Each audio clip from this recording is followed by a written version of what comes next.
Hello दोस्तों, कुछ math की बेसिक चीज़ें लेकर के आए हैं जिन्हें हमें सीखना है और अच्छे से सीखना है। आइए देखते हैं मैथ की कुछ बेसिक चीज़ें। जैसे सबसे पहले पढ़ेंगे हम संख्याएं। संख्याएं कितनी होती हैं और किन्हें संख्याएं कहते हैं। तो यहाँ से सबसे पहले संख्याएं देखेंगे। जैसे संख्याओं की बात करें तो संख्याएं मात्र 0 से लेकर के 9 तक होती हैं। उन 0 से लेकर 9 तक संख्याओं से भी कितनी बड़ी संख्या बना सकते हैं और कितनी भी छोटी संख्या हम बना सकते हैं।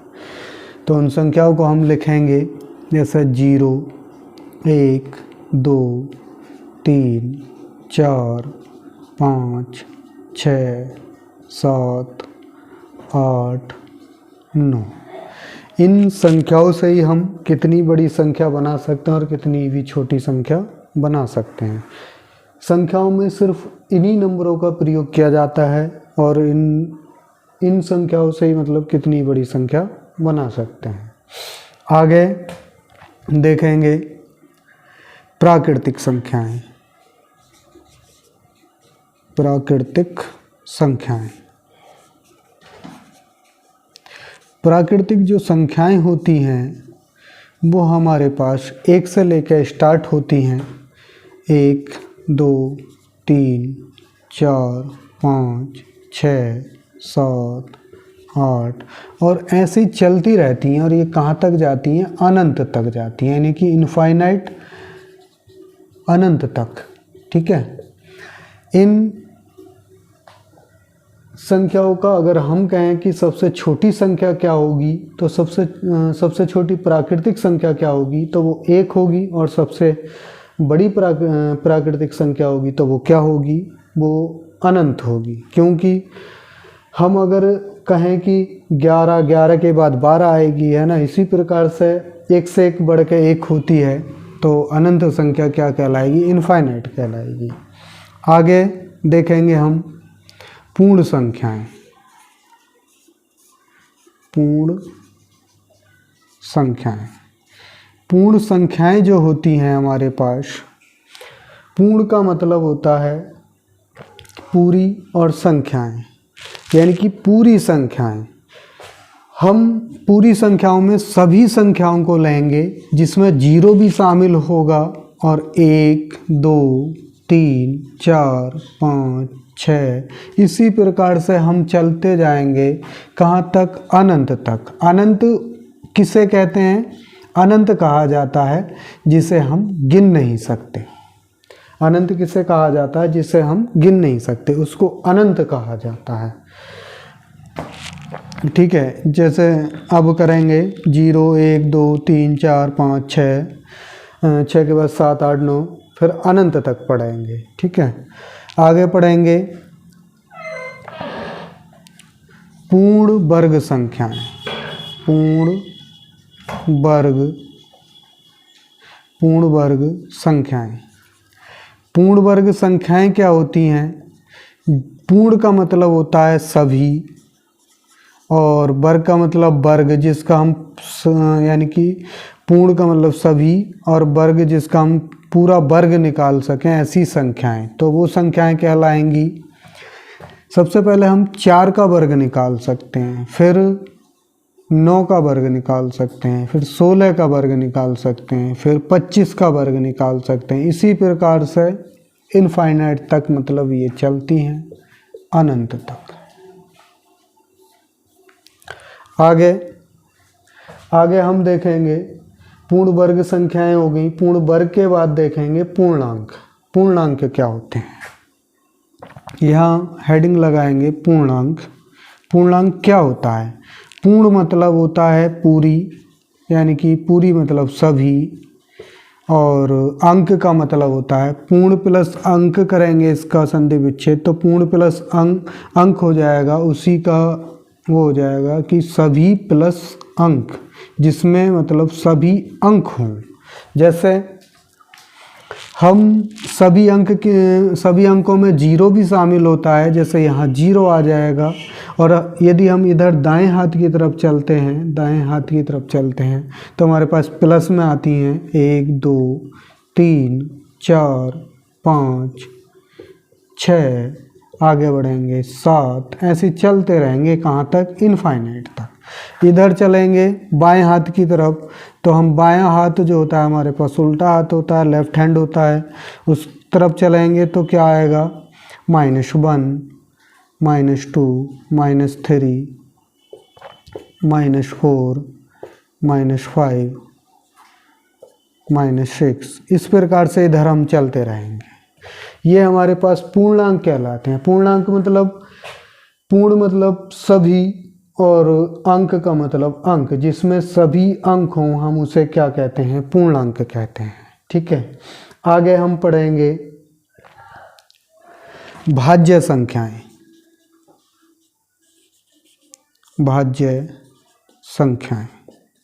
भाज्य संख्याएं क्या होती हैं या किन्हें भाज्य संख्याएं कहते हैं, जिनको हम भाग लगा सकते हैं उन्हें भाज्य संख्याएं कहते हैं, या फिर जिनका एक से अधिक गुणनखंड होता है उसे हम भाज्य संख्याएं कहते हैं। जैसे भाज्य संख्याएं, एक से तो सारी संख्याएं विभाजित हो जाती हैं, और 3 देखें, 3 किसी संख्या से विभाजित नहीं होती, ना ही 2 किसी संख्या से विभाजित होती, 2 भी अपने आप में ही विभाजित होती है।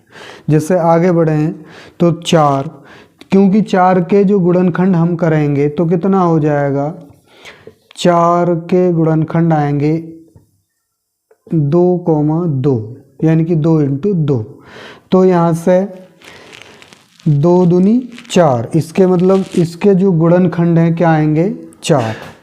इसी प्रकार से 4 के बाद आएगा 6, 6 के बाद 8, 8 के बाद 9, 9 के बाद 10, 10 के बाद 12, 12 के बाद 14, इसी प्रकार से ये संख्याएं चलती रहती हैं। यहाँ 9 एक भाज्य संख्या होती है, इस बात से कन्फ्यूज़न ना हो कि ये एक यानी कि एक विषम संख्या है, क्योंकि ये एक भाज्य संख्याओं में आती है। क्योंकि अगर हम 9 का डिवाइड करके देखें तो 3 से ये क्या होती है, विभाज्य हो जाती है, 3 × 3 और 3 × 3 9। यहाँ से 3 को यानी कि 3 × 3 ये इसके 2 गुणनखंड बन गए, इसलिए क्या होगी ये 9 क्या होगी, एक भाज्य संख्या होगी। यानी कि जिसके 2 से अधिक गुणनखंड बन सकें वो क्या कहलाती हैं, भाज्य संख्याएं कहलाती हैं। तो आगे कोई भी संख्या ऐसी ले लीजिए, जैसे हमने 4 लिया तो 4 में 2 दूनी 4 और 2 × 2, इसका मतलब इसके भी जो अभाज्य गुणनखंड बन गए 2,2 बन गए, तो ये भी क्या है, एक भाज्य संख्या है। ठीक है, ऐसे ही हम करके अगली संख्याओं को भी देखें। 6 का देखें यदि, तो 6 का क्या आ जाएगा, 2 × 3 = 6 और 3 × 3, इसका मतलब 2 × 3, इसके जो अभाज्य गुणनखंड हो गए। अभाज्य गुणनखंड किससे कहते हैं, अभाज्य गुणनखंड उन्हें कहते हैं जिनका यानी कि कोई अपनी आप से ही डिवाइड हो, किसी दूसरी संख्या से डिवाइड ना हो, उन्हें हम क्या कहते हैं, अभाज्य गुणनखंड कहते हैं। तो यहाँ से आप पढ़ेंगे अभाज्य संख्याएं। अभाज्य संख्याएं, अभाज्य संख्याओं का क्या मतलब हो गया, जो सिर्फ अपने आप से डिवाइड हों उन्हें हम क्या कहते हैं, अभाज्य संख्याएं कहते हैं। जैसे 1 से तो सारी संख्याएं डिवाइड हो जाती हैं, तो आगे 2 आएगा, 2 के बाद 3 आएगा, 3 के बाद 5 आएगा, 5 के बाद 7 आएगा, 7 के बाद 9 आएगा, 9 नहीं आएगा, 9 के बाद, क्योंकि 9 तो 3 से डिवाइड होता है, उसके बाद 11 आएगा, 11 के बाद 13 आएगा, है ना। इस प्रकार से ये संख्याएं चलती रहती हैं और कहाँ तक जाती हैं, अनंत तक। इसके बाद इनमें कोई प्रॉब्लम तो नहीं होगी, आसान है। आगे हम पढ़ेंगे सम तथा विषम संख्याएं। अब सम संख्याएं क्या होती हैं, सम संख्याएं सम संख्याएं जो होती हैं वो जो जोड़े से संख्याएं होती हैं उनको हम सम संख्याएं कहते हैं। जैसे 2 हो गया, 4 हो गया, ये सब जोड़े से ही हैं। 6 हो गया, 8 हो गया, 10 हो गया, ये सब के सब क्या हैं? जोड़े से।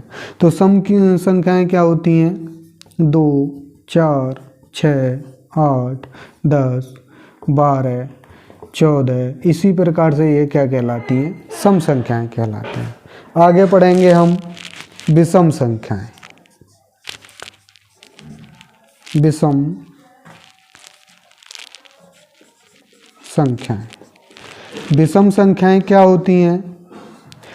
जिनका पूर्ण जोड़ा नहीं होता वो क्या कहलाती हैं? जिनका पूर्ण जोड़ा नहीं होता वो क्या कहलाती हैं? विषम संख्याएं कहलाती हैं। जैसे 1 का कोई जोड़ा नहीं होता, 1 अकेला होता है।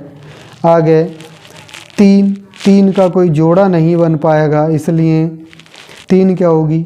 विषम संख्या होगी। 5 का कोई जोड़ा नहीं बना पाएंगे, इसलिए 5 क्या होगी? विषम संख्या होगी। 7, 9 एक विषम संख्या में आती है क्योंकि इसका भी कोई जोड़ा नहीं होता, पूर्ण जोड़ा नहीं होता, है ना। अगर 10 होती तो पूर्ण जोड़ा होता, लेकिन यहाँ 9 है तो 9 का कोई पूर्ण जोड़ा नहीं होता। आगे 11, 13, 15, 17, इस प्रकार से जो संख्याएं होती हैं वो क्या कहलाती हैं? हमारे पास विषम संख्याएं कहलाती हैं। चलिए इतनी चीज़ों को नोट कर लीजिए आप, ठीक है, नोट करो।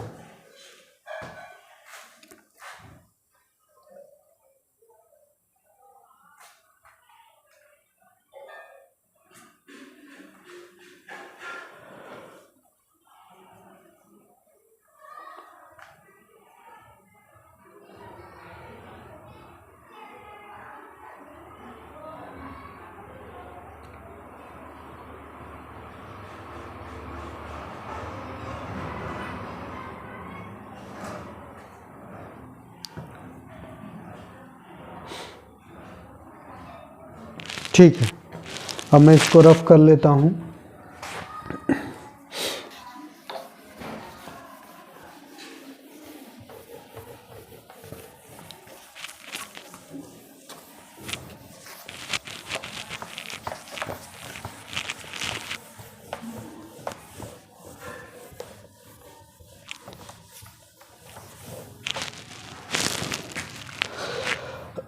मैंने आपको पूर्ण संख्याएं बताई थी। पूर्ण संख्याओं को दूसरे नाम से भी जानते हैं। पूर्ण संख्याओं को हम दूसरे नाम से भी जानते हैं, जिसे को नाम दिया जाता है ऋण संख्याएं। क्या? ऋण संख्याएं। चलिए, ऋण संख्याएं, बात तो एक ही है। ऋण संख्याएं मतलब पूर्ण, मतलब सभी जिसमें जीरो भी शामिल हो। 0, 1, 2, 3, 4, 5, 6, है ना। इसी प्रकार से ये मैं इसको बताना भूल गया था कि पूर्ण संख्याओं को ही क्या कहा जाता है? ऋण संख्याएं कहा जाता है। जैसे 0, 1, 2, 3, 4, 5, 6, 7, 8, 9, 10, 11, 12 इनफाइनाइट तक, ठीक है। इनको हम क्या कहते हैं? ऋण संख्याएं कहते हैं।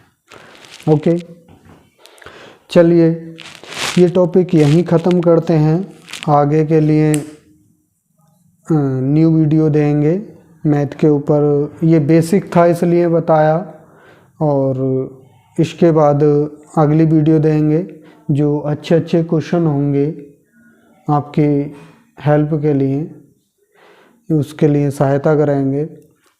Okay, thank you.